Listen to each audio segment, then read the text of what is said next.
Hey, what's up mga bossing? So, turo ko sa inyo yung chords ng kanta ng Project Romeo na ito lamang. Ay, nakakapo pala tayo. Alright, so yung kapo nasa 2nd fret. Ngunit pag-ibig ko sa'yo ay tunay, araw-araw, lagi-lagi kitang pagsisilbihan.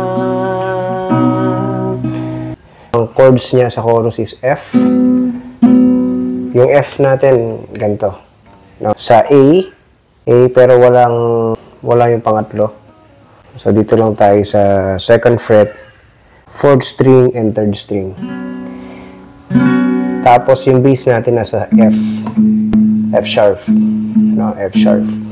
So, this is the first chord. First chords is F sharp, pero ganito. Sunod is B. Pero yung B natin is open yung sa baba, yung dalawang string. No? Kasi diba yung B ganyan. Ganito.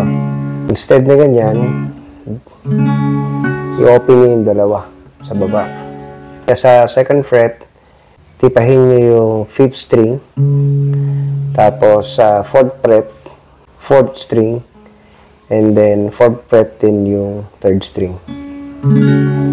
Okay, so this is the 2nd chords. The 3rd chord is the B7. B7, nasa B pa rin tayo na bass. 5th string, 2nd fret. 4th string, 1st fret. Tapos 3rd string, 2nd fret. Ayan. Pero yung totoo niyan, meron pa yun sa baba. No, lagay niyo yung sa baba. Okay, so this is B7. Alright, so ngunit pag-ibig ko sa'yo ay tunay, araw-araw, lagi-lagi. 4th chords, pang-apat na chord natin is E minor. No? Bababad tayo dyan. After nyan is C major 7.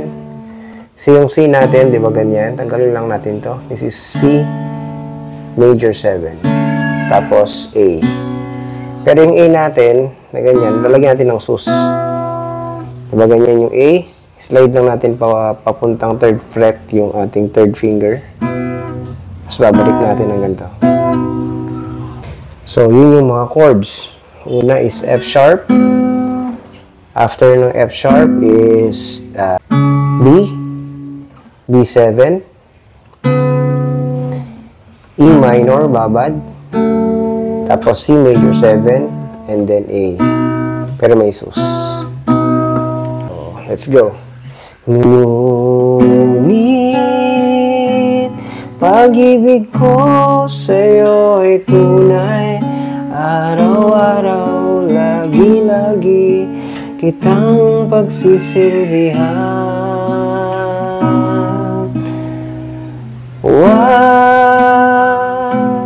Ka sanang magalinlangan, nalibuhay ko sa'yo'y ibibigay. So, yung 2nd stanza, yung chord sa 2nd stanza, parehas lang sa chord sa 1st stanza. No?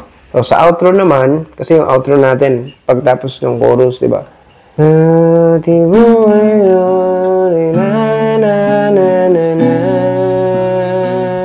Balik sa D. Mahal.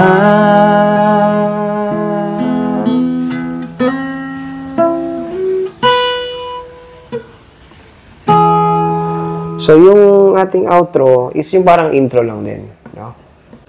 Mahal. Pwedeng i-chords yun na lang. No? G sharp, G minor. Mahal.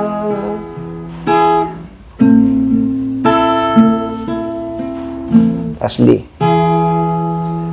So, hanggang sa susunod na tutorial. Bye-bye.